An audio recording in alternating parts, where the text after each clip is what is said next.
Hi. I'm going to talk about how to troubleshoot Nexus 5 or 5X that won't turn on before sending it away for repair. There were a lot of reports from Nexus 5 owners saying the phone won't turn on. Others reported the problem occurred after it has automatically shut down, while some said their device seemed to have warmed up then refuses to come back on. A smartphone that doesn't do power is only as good as a paperweight, an expensive paperweight.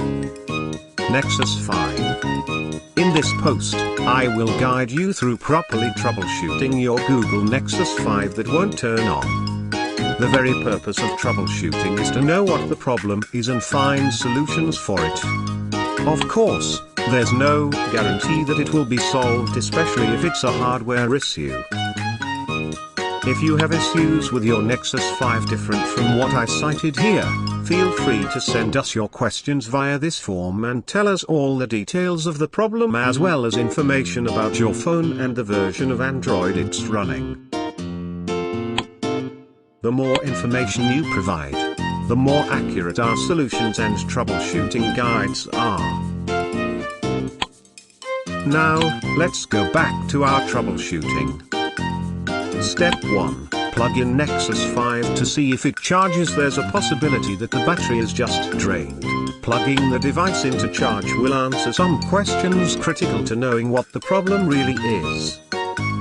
Once plugged in, try to see if the charging indicator shows on the screen. If it does, then our suspicion that it's just a drained battery issue is confirmed. Leave the phone to charge for at least an hour and then attempt to turn it back on.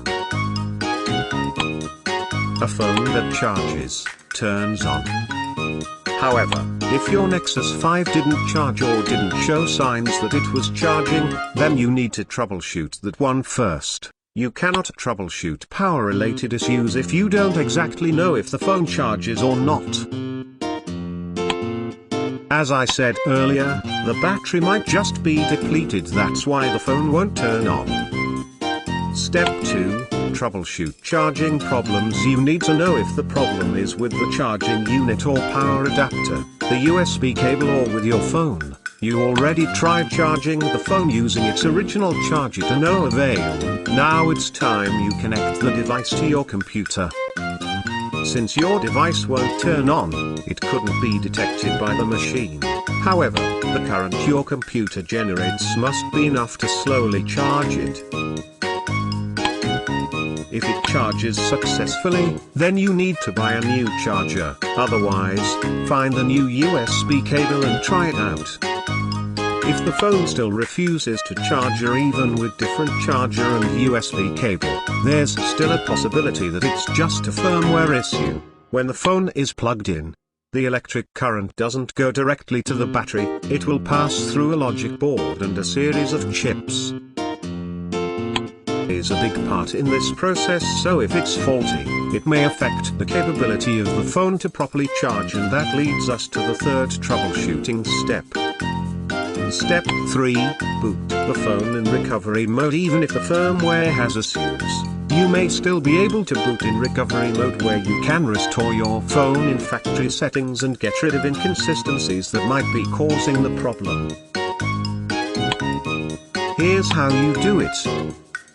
Press and hold the volume down and power keys together for 10 seconds or until the phone turns on. If the screen lit up and display some text, it is almost certain the problem was with the firmware. Press the volume down button twice to highlight the option recovery mode. To select it, press the power key. Hold down the power button and press the volume up key to display the Android system recovery menu. You may go as far as doing the must reset on your phone, but the point of this troubleshooting is to find out if the phone is still capable of turning on, so you might save that procedure for later, especially if you have important data in your device.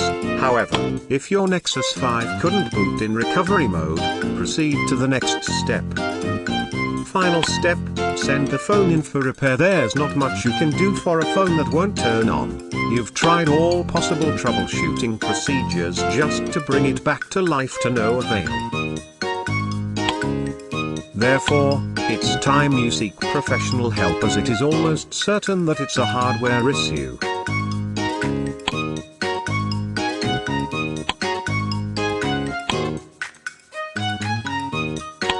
Thanks for watching. Please see my link in description for more information. Bye.